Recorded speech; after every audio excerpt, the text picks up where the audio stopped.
कुर्ता है मेरे पास, बहुत ज़्यादा फ्लेयर नहीं है, थोड़ा फ्लेयर चाहिए। तो इस तरह से kurta 1 piece continuous flare kurta है, ये 2 पीस नहीं है। इस तरह से फ्लेयर कुर्ता बनाना हो तो किस तरह से बना सकते हैं, ये हम इस वीडियो में देखेंगे। अभी यहाँ पर केवल वेस्ट लाइन पर हल्का सा शेप है और उसके बाद हमने फ्लेयर बढ़ाया हुआ है। तो ये फ्लेयर हम 1 पीस कुर्ते के साथ कैसे बढ़ा सकते हैं, ये ड्राफ्टिंग में देखेंगे।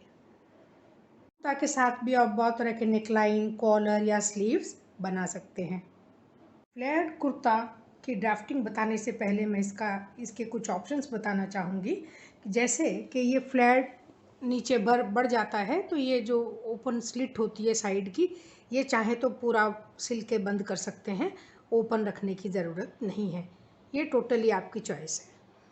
फ्लेयर्ड कुर्ता बहुत ज़्यादा घेरदार नहीं होता है, थोड़ा घेर होता है लेकिन बहुत ज़्यादा नहीं होता है। तो ये हेवी हिप वालों के लिए भी बहुत अच्छा कंफर्टेबल कुर्ता है, और स्लिम जो दुबले पतले लोग हैं उनके लिए भी ये कुर्ता अच्छा है, ताकि वो थोड़ा सा भरा भरा दिखाई देगा कुर्ता फ्लेयर्ड।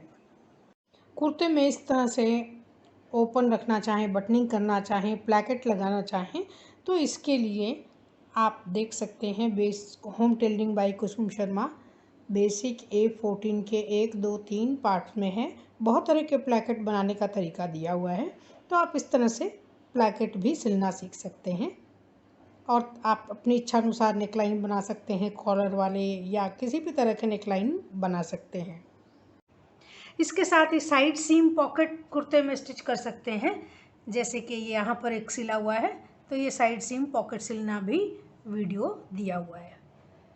भी बना सकते हैं, योक बहुत तरह के शेप के साथ बना सकते हैं, जो कि यहाँ कंधे से जुड़ा होता है और वेस्ट लाइन तक होता है।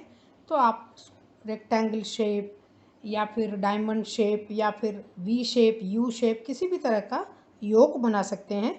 योक के ऊपर आपको कुछ एनहेंसिंग करनी है, पिंटक्स बनाने हैं या एम्ब्रॉयडरी करनी है, तो उसको पहले से फिनिश कर लें। उसके बाद योक को आगे वाले भाग में इस तरह से पैच किया जाता है। तो ये भी एक ऑप्शन है, आप फ्लैट कुर्ता के साथ बना सकते हैं या ए लाइन या प्लेन कुर्ते के साथ भी बना सकते हैं। आपके पास जिगजैग मशीन है, तो जिगजैग मशीन के साथ भी इस तरह से आप जो मशीन में डिज़ाइन होती है उन स्टिचेस को इस तरह से सिल सकते हैं और बहुत सुंदर पैटर्न आ जाता है। तो इस तरह से आगे के भाग में इसको इस्तेमाल कर सकते हैं।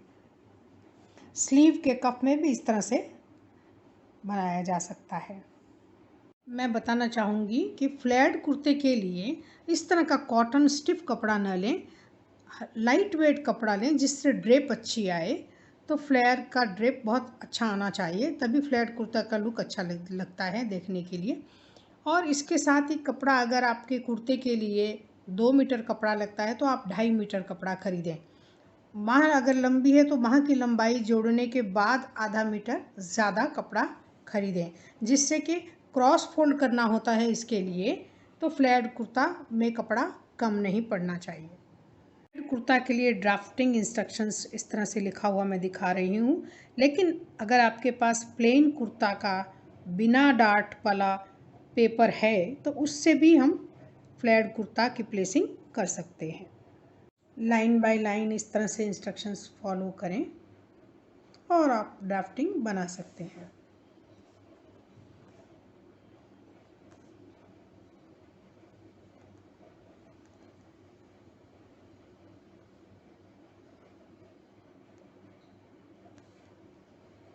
यहाँ पर ड्राफ्टिंग भी क्रॉस में बनी हुई है, मैं इंस्ट्रक्शंस बता देती हूँ। 0 to 1 हमने जैसे कुर्ते की लंबाई ली है, इसमें आप कुर्ते की लंबाई में 1.5 इंच जोड़ लें। इसके साथ ही यहाँ पर चौड़ाई का निशान हमने नहीं लगाया है, क्योंकि फ्लेयर हम अपनी इच्छा अनुसार कम या ज़्यादा कर सकते हैं। 0 से 2 छाती के नाप के चौथे भाग में 1.5 इंच कम करके बगल की लंबाई के लिए है। 0 से 3 कंधे के नाप के आधे भाग में चौथा इंच जोड़कर निशान लगाएंगे। 3 से 4 पौना इंच का 3/4 इंच का निशान लगाएंगे शोल्डर ड्रेप के लिए। 0 to 5 गले की चौड़ाई है, जो कि छाती के नाप में 12 से भाग लगाकर आधा इंच जोड़ सकते हैं और आधा इंच घटा भी सकते हैं। तो इस तरह से 0 to 5 गले की चौड़ाई का निशान है। 0 से 6, 0 to 6 बैक नेक लेंथ का निशान है और 0 to 7 फ्रंट नेक लेंथ का निशान है। आप अपनी इच्छा अनुसार नेक शेप बना सकते हैं। इसके साथ ही 2 to 8 छाती के नाप के चौथे भाग में 1 इंच सिलाई के लिए और 1 इंच ढीले के लिए जोड़कर निशान लगाएंगे। 2 से 9 0 से 9 का निशान वेस्ट लेंथ कमर तक की लंबाई का निशान है। 9 to 10 और 2 to 8 बराबर हैं। 8 और 10 को सीधी लाइन के साथ जोड़ें। 10 to 11 कमर के शेप के लिए 1 से 1.5 इंच का निशान लगा सकते हैं। अगर आपको थोड़ा ढीला पसंद है तो 1 इंच का निशान लगाएं, नहीं तो 1.5 इंच का निशान लगाएंगे। 8, 11 और 13 को जोड़ेंगे। 10 से 12 का एक निशान दिया हुआ है जो कि 6 से 7 इंच है। अगर आप स्लिट ओपन करना चाहें तो ये पॉइंट की ज़रूरत पड़ेगी। 1 से 13 का निशान घेर जो है वो हिप के नाप के चौथे भाग में आप कम से कम 3 इंच जोड़िए। इसके बाद आप ज़्यादा भी जोड़ सकते हैं, 4 या 5 या 6 इंच भी जोड़ सकते हैं। तो ये कुल घेरा होगा 1 to 13। यहाँ पर 13 to 14 का निशान अगर कम घेर है तो आप 2 इंच निशान लगाइए और ज़्यादा घेर है तो 2.5 इंच भी निशान लगा सकते हैं। 15 जो है 1 और 13 का सेंटर पॉइंट होगा और 15 और 14 को शेप के साथ इस तरह से जोड़ें। के लिए 13, 10 और 8 को जोड़ें। पीछे के भाग के गले का आकार बनाएं, बाजू बगल का आकार बनाएं। को कट करिए 1, 15, 14, 11, 8 और पीछे के बगल का आकार 4, 5 और पीछे के गले के लिए 6 तक कट करें। और आगे के भाग के लिए 1, 15, 14, 11, 8 आगे के बगल का आकार शोल्डर पे 4, 5 और 7 पे कट करें। रेड कुर्ते के लिए कपड़ा खरीदते समय ये भी ध्यान रखें कि कुर्ता जो है कपड़े में जो प्रिंट है वो एक ही डायरेक्शन में ना हो। फ्लैट कुर्ते के लिए कपड़े को इस तरह से क्रॉस फोल्ड करना चाहिए जिससे कि ड्रेप भी बहुत अच्छी आती है और फ्लेयर भी आप अपनी इच्छा अनुसार बढ़ा सकते हैं। यहाँ पर यह ध्यान रखने की ज़रूरत है कि ये जो प्रिंट आप खरीदेंगे कपड़े का वो एक ही दिशा में, एक ही डायरेक्शन में ना हो, नहीं तो कुर्ते का एक भाग में प्रिंट जो है वो उल्टा आ जाएगा। यहाँ पर मैं दिखाना चाहूँगी कि ये मान लीजिए ये हम पीछे का भाग इस तरह से रखेंगे और आगे का भाग इस तरह से रखेंगे तो ये फ्रंट पार्ट है, ये बैक पार्ट है। तो एक में हमारा नेकलाइन इधर है और एक में दूसरी दिशा में है। तो अगर एक ही दिशा में प्रिंट होगा तो ये उल्टा कटेगा। तो ये प्लेसिंग है फ्लेयर्ड कुर्ता को रखने के लिए, ये ध्यान में रखें। ये फोल्ड है और इस कुर्ते पर यहाँ पर फोल्ड है।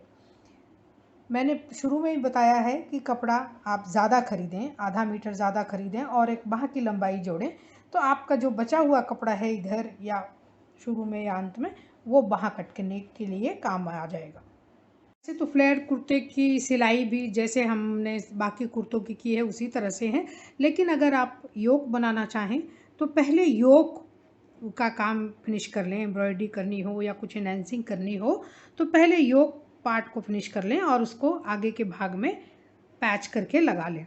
उसके बाद आप अगर बटनिंग करना चाहें, प्लैकेट स्टिच करना चाहें तो प्लैकेट बना लें। फिर आगे के पीछे के भाग के शोल्डर को, कंधों को जोड़ लें।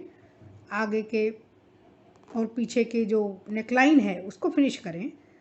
बाह का जो नीचे का भाग है उसको फिनिश करें, किस तरह से आप बाल लगाना चाहते हैं।